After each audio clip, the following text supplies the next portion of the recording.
So, ayan, magandang araw mga kaibigan. Ito yung ating parcel na dumating dahil sobrang lakas po ng ulan. Basang-basa yung nasa paper bag. So, tatanggalin ko isa-isa kasi pati po yung mga dyaryo ay basa.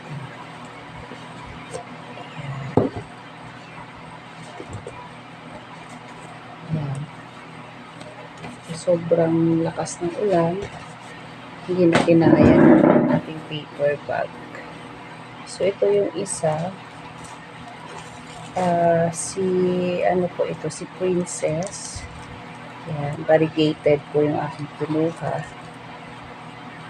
Para siyang si Carrie Eye, yung kulay, pero magkaiba lang po yung shape ng dahon. Ayan, ganda-ganda. So, nakatanim po siya sa Coco Pit.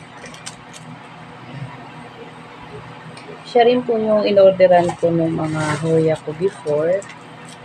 Ayan po. So, ang ganda kasi ang lago. Mabuti hindi po naputol yung talbos. Ang cute niya kasi variegated. And then yung number 2,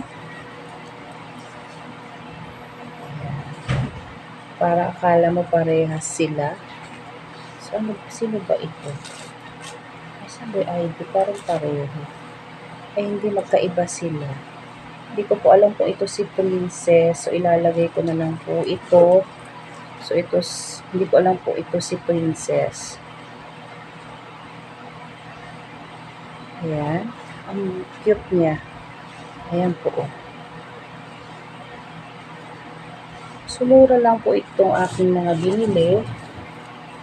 Ayan. So, ito yung number 3. So, inaagapan ko na kasi mabigat na yung dyaryo. Wow! Para lahat yata to variegated yung nabili ko. Grabe, ang lago-lago niya. Ang cute. Ayan. Ang lago. Haba. Ayan po ang lago-lago. Ang ganda niya. Sarap sa mata kasi variegated. So, pinatong niya po yung iba kasi po masyadong mahaba. Ayan. Ang cute. Hindi ilalagay. So, dito para po mag-ano. Ito po yung number 4. Tulad nga po na sinabi ko, mga murayta lang po ito. Ayan. Wow!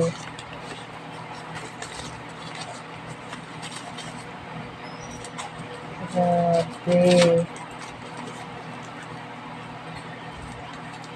Ayan. Actually, hindi pa po ako si-send kay seller ng natanggap ko na. Binidyo ko na kaagad kasi nga po, basang-basa po yung paper bag at saka yung dyaryo. So, may tendency po na baka maputol. Lalo-lalo na yung mga maiikli. Yan. So, ito, yan, nakalimutan ko na yung mga pinag-order ko. Ayan, meron na po siyang buds. Ayan. Ang cute nila, ang liliit.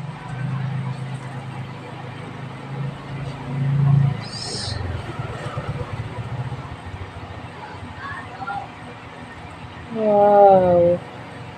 I love it. So, may bulaklak na po ito mga kaibigan. Antayin lang po natin. Ay, gusto ko mas mabigat nga. Antayin lang po natin na anong tawag nito?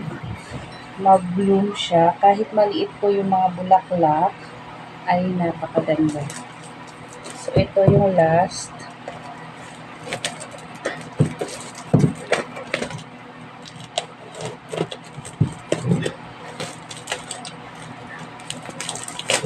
Sa marketplace ko po ito in-order.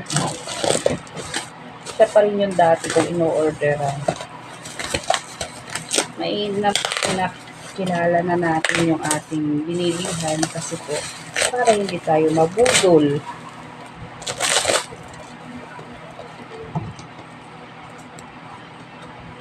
At hindi po ako talaga nag-Gcash, lalo-lalo na pagka kasi wala po tayong habol. Ayan. So, ito po ay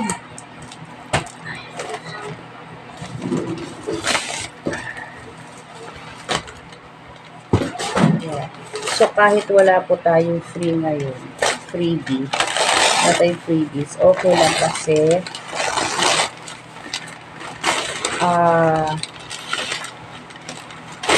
malalago po yung binigay niya.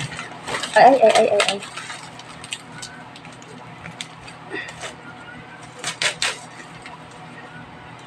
Agoy, mabigat siya. Ayan.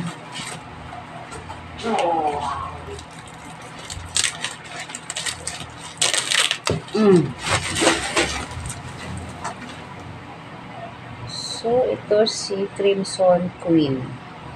Ayan. So, ayan po siya. Ganyan po siya kalago.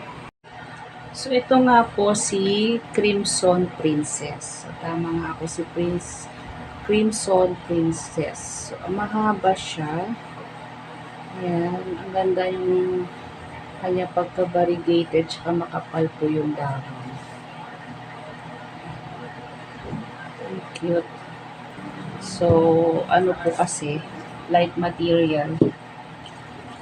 At saka ito si Pachiclada variegated. Pachiclada variegated.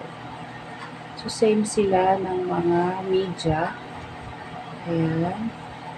Ang cute ng dahon, mga kaibigan, tsaka lalaki. Para siyang si Carrie Eye. So, ito naman si Dischidia variegated. Dischidia. Ewan ko paano i-pronounce yun. Dischidia. O, diba? Nag-ikot-ikot na yung aking ano. So, ayan. Bound root na talaga yung kanyang ano, pot. Pero, hayaan muna natin dyan. Ilalagay ko na lang muna siya. Ipapatong ko muna sila sa basket, hanging basket na sa ganun po ay mahanginan na. Ayan. So, mahaba siya. Inano lang ni seller. Ang tawag nito, inikot-ikot lang niya yung mga vine kasi masyadong mahaba. So, ang ganda po ng dahon. Yun, got it. Diba? Ang cute. Ang cute na kulay ng dahon. Napakaganda. So, ito, wala pa po tayong nakikitang bulaklak. Ayan. Okay. Ang haba. So, malalaglag siya kasi syempre light yung material na media na ginamit sa kanya. Mas mabigat po yung halaman. So, ito naman si Weskelliana Pink. Weskelliana Pink. So, may mga pinagputulan but it's okay.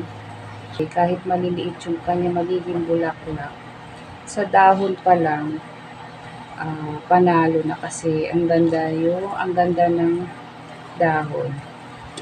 Maliliit lang. Ayan. So, naayos ko lang kasi syempre nagulo.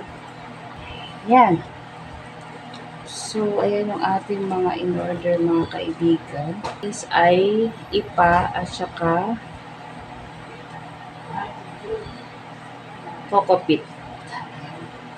Magkahalong ipa at saka coco peat. Mga kaibigan, dito ko na po tatapusin ang ating video. Maraming salamat. Keep safe and God bless po sa lahat. Bye-bye.